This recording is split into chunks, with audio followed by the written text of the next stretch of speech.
Welcome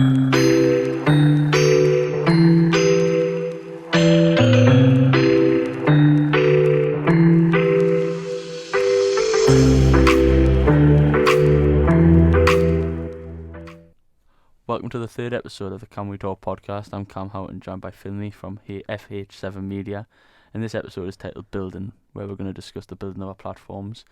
But firstly, Finley, obviously it's been a week since we were last year, so how's your week been? Yeah, it's been alright.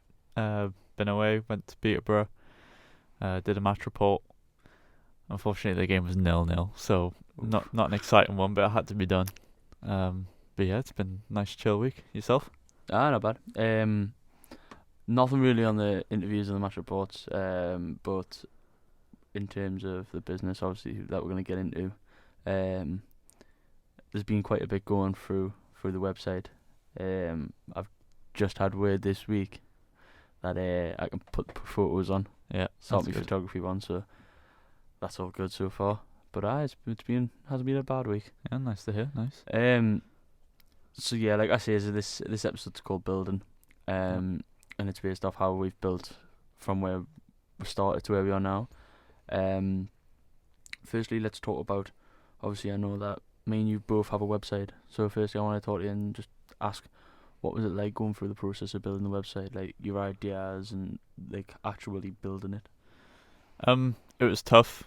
I think first you got to find someone to like host the website. Yeah. And there's so many out there. You've got like so many companies that they can make you a website with templates and all that. But I think it's finding the right one for you, finding the one that's got the tools that work for you. And I ended up going with Wix just because it's easy to use. It's got good tools to use when it comes to creating one. Then it's finding like your identity, isn't it? So your color scheme, Yeah. So obviously for me, I just like the color blue, so it was always going to be blue, I think. Obviously it started with white and black, just as usual, because I think that's just what everyone starts with. Yeah. And then it's you when it comes to building a website, especially for your work, you want to make sure that not only are you keeping your identity, but it's easy for people to come on and find stuff. So, you know, when people visit your website, it's easy to find things, and so that's why. I mean, if you go on my website, you can see that. I'm just getting onto it now, mate. Yeah, you should see it along the top. You've got your home, your about. Yeah. You should have blog on there, and then there's the. If it's not, it's somewhere. So you've got the. I'll put a screenshot in the video, but you've got the home, the about, and then if you scroll down a little bit, you have the articles. Yeah. So you've got Venomous Bolton. He's aside the posh. Yeah. So that was obviously the Bolton and Peterborough one. Yeah. Yeah. Yeah, and then along the top you should see in social media symbols. Yeah. And if you click on them, they take you to links. It's always about being easy access, and yeah, it's just making it simple, Mhm. eye-catching, and different, standing out. And I mean, my original idea for the website was just mainly to publish things from my portfolio for uni, Yeah. like my assignments, whether it was match reports, interviews. But I think as we've gone on, I think it's expanding more to just a bit more of a independent media business as to like how I'm going along with it now. Yeah. No, do you know what it is when you look at it? It's professional.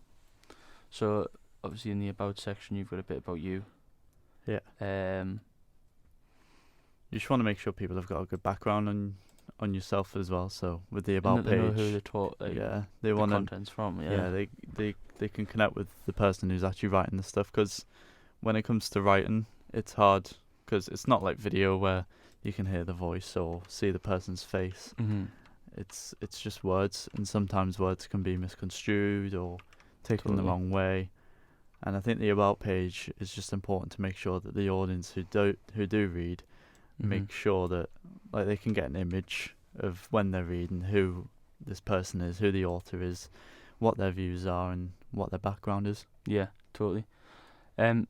So obviously you talked about how you started it. And like we said, you've got your blogs posts on at the minute. Is there anything else you're going to be adding to the website and building on upon from what you've got so far? Well, I think we previously talked. I think there's going to be a section added for the podcast soon. Yeah. And I'm also, with YouTube being like a thing I want to branch into, I think there'll be like a little YouTube column where like takes you either I think either it'll explain what the channel's going to be about, or it'll be like a little column where it's like what the recent episode was that I've uploaded on YouTube, what's to come, what to expect, and then maybe even some behind the scenes on the website exclusively of what's going on in the YouTube. Just to keep everyone sort of in the loop of what's coming and what to expect, sort of thing. Yeah. No, that's worked well. Obviously you've got your Instagram and your Twitter, so let's move on to the social side, the social media side of it. So, what kind of things do you post on your social media? So, obviously your Instagram and your Twitter. So if I go to a match, I'll take a little video just to sort of tease like where I am, what I'm doing. Yeah. So the weekend I was at Peterborough versus Bristol, which was 0-0, but you know I still promoted it. I still did a video before the match started with a little preview of where I was, and so I'll use the stories of Instagram to sort of like either promote or tease content. Yeah. And then the main stuff, like actually posting on my feed, I'll use to like promote the business, to promote the content that's being used, and I'll use some of the tools on either Instagram and Twitter where that you can pay to push your content out to the audiences that you're actually trying to reach, rather than either posting something and it getting a few likes and maybe even likes that aren't the people you're trying to get likes from. Yeah. See, mine's the same. Like, obviously I use Facebook, Instagram, and on the odd occasion Twitter. Yeah. But yeah, mine's the same. Mine's all pushing like the podcasts, the videos, the match reports, the interviews. It's all pushing that, and I think that's people underestimate social media nowadays. Oh yeah, definitely. They think, oh, it's just a way to chat to your mates and just a way to chat to people that like loved ones and that. But for businesses, it's a massive way to grow. Yeah. Obviously, you can have your website for people that aren't on. But then, how did they get the information? Yeah. So it's got to be from someone that's on social media who's seen it, who then tells someone about it, and then they go on the web. So it's like people underestimate the growth of social media and how it can take your business from the bottom of just starting out to where you want it to go, and you know it builds massively. And I mean, especially for you, like along with social media, you've got your YouTube that you've just started. Yeah. I know I had a little discussion today about off the podcast, but it was about plans that we had. So, but what do you have planned for your YouTube? So what you've got planned just for you? For me, I would like to do, so obviously when I go to a match reports, I just sort of go there, sit down, get my pen and paper out, take notes, and you know it's all good, job done, and sort of write up when I'm done. But I just wanted to make something more of it rather than just go like and write notes, and I wanted to really give the full experience. So I think Matchday vlogs would be cool, doing behind the scenes of like how what's going through my mind when I'm writing these reports, show what I'm looking out for. Yeah. And then even just some like challenges maybe, like when the new season opens up, it would be cool to do some like comparisons of stadiums, hopefully get to a few F1 races, maybe not this season now, but next season definitely. I think it would be cool to really like experience it and put out, like, show the experience, rather than, I know a lot of people have the argument of why go when I can just sit in my comfortably own on the settee yeah, and watching it. yeah, exactly. Why go if I can just sit in the comfort of my own home on TV? And it's like, but there's more than just It's the experience in it. it's the atmosphere, and that's something I really want to show. Yeah. And through YouTube, I feel like I can do that. It's good, like you were saying, because I know you just mentioned there, like the match reports and showing what's going through your mind and what you're looking out for, and it's a good thing, because for someone that's coming onto this course who maybe's Yeah. never done that before, you're giving them sort of an insight of what you've learned so far Yeah. and what to look for, and that's what you want to try and build. You want to try and build something it's not benefiting just you. Yeah. Well, it's going to benefit people yeah, through it's the content. if someone was to follow me through my journey on YouTube or Mhm. even just through writing, Yeah. they'd be able to go through this journey of of my uni course with me and Mhm. learn with me. Yeah. And if I build an audience, and if I do end up having like a wide range of people that do watch me, it would be cool to know that not only am I learning myself, Yeah. but I'm also helping other people learn through my mistakes and through my learnings. I Yeah. guess.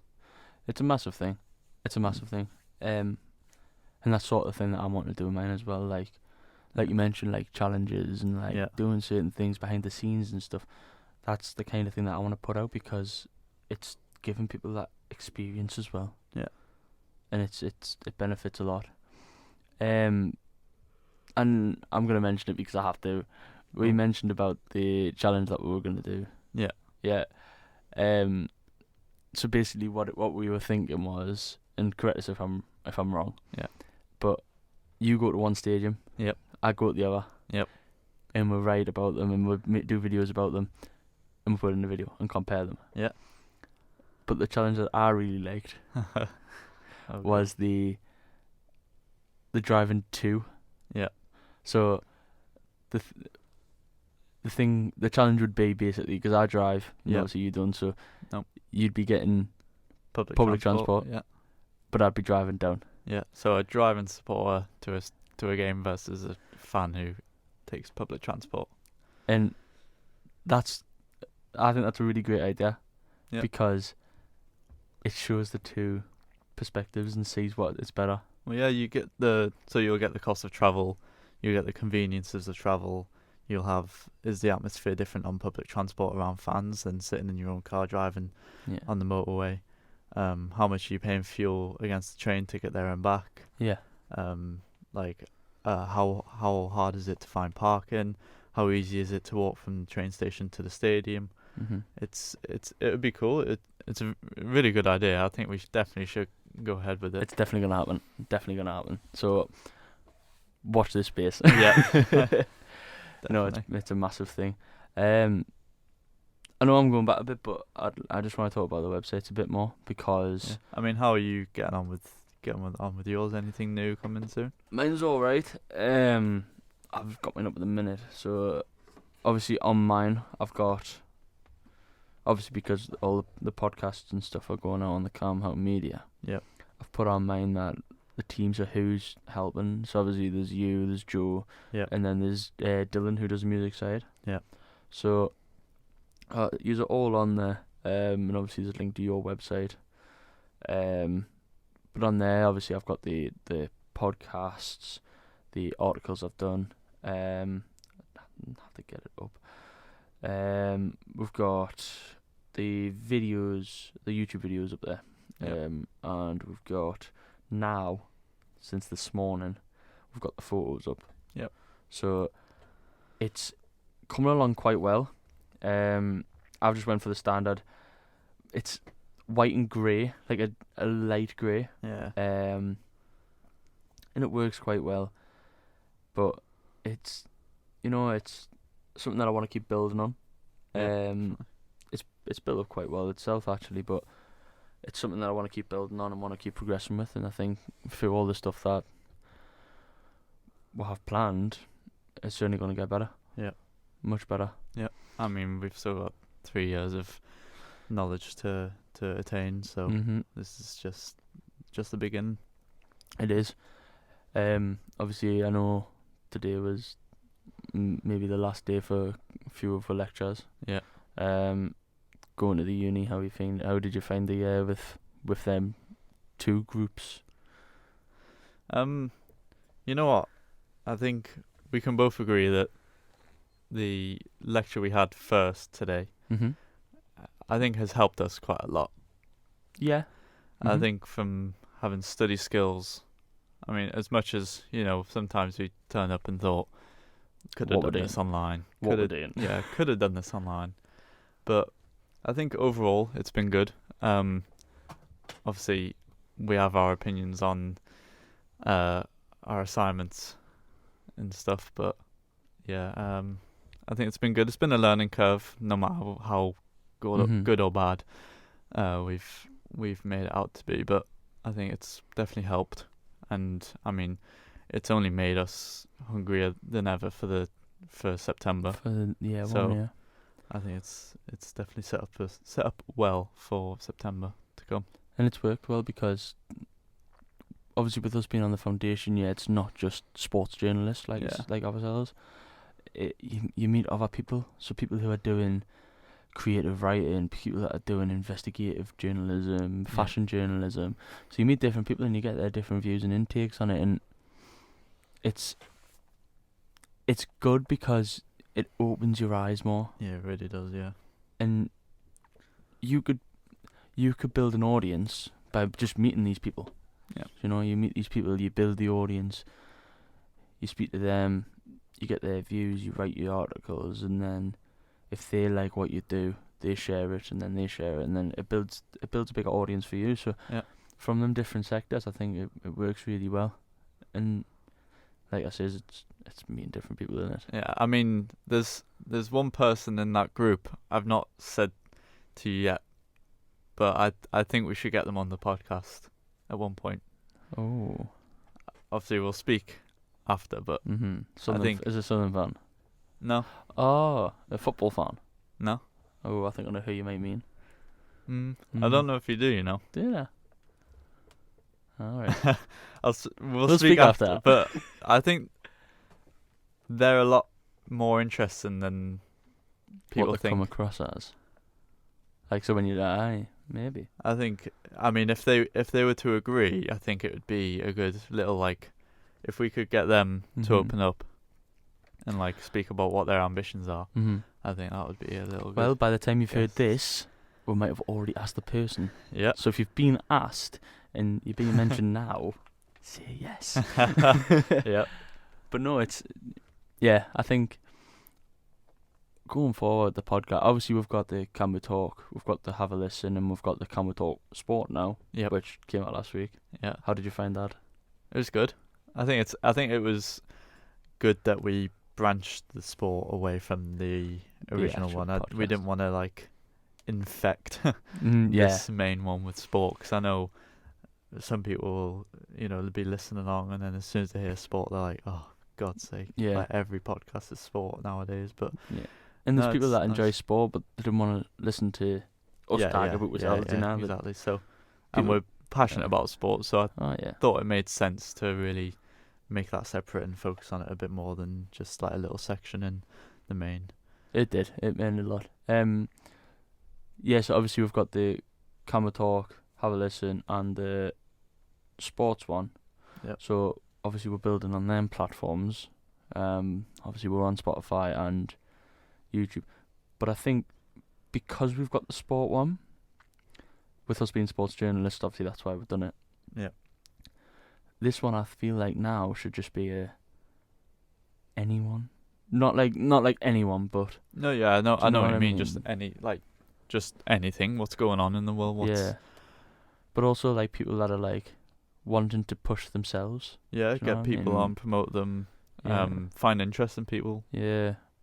Dive into their which isn't their hot, knowledge. Which isn't easy to find half the time. No, but I think this podcast, like this main one, is in a good direction. And I think if we can get people on to promote their stuff, or get interesting people to dissect their minds, their ambitions, it would be good to get like different points of view, and we might have people listening who like maybe have just came for the sport. Yeah. But then, or like just came to listen to how we're doing, how our journey's going.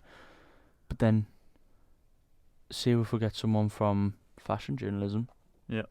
then they might think, oh, well, that's I might follow them because they're actually talking a bit of sense and down and like, you Yeah. know what I mean? But yeah, I think that's the way this needs to go from now on. Yeah. Not just football. Yeah. As But- we got told in the lecture today that a certain member of the group would be very happy for next year because he won't have to listen about football. Yeah. So if you're listening now, might see you next year. If I see you next year, all I'm going to talk about is football. Yeah. Football. Football. Obviously this one's going to be a bit shorter today, but to finish off, Finley, have you got anything planned for this week coming? Obviously, we'll meet up again next Wednesday. Yeah, we will. So, have you got anything planned coming? I haven't. I don't think. Not for this weekend. Oh, Trying to think. Apart from maybe I might. Well, I know that. I mean, I don't want to don't want to dive into sport here, but I know the Miami Grand Prix is on this weekend, Yeah. so that'll be something I will be tuning my focus into. But apart from that, obviously I can't go to Miami, so obviously you never know. You might get a late ticket. I wish. But yeah, no Miami trip this year, but hopefully on the cards next. Hopefully, fingers crossed for you, mate. Yeah. This week for me is, I would say quiet, but not really, because what I'm planning is I'm planning something for the YouTube, which may or may not be out tonight. Oh. It's uncertain yet, so we'll have to see. But obviously the photography is going to keep going. Yeah. I've got another one-to-one business who are wanting photos and videos and that, so I'm going to go in with them and do their bit of them. They'll get promoted on my website and they'll get promoted on my social medias. Apart from that, nothing too big this week, Nope. unless something pops up and then we'll have to talk about that Yep. all next Yep. episode. But no, it's as always, Finley, an absolute pleasure, mate. You too. And we'll see you next week. See ya.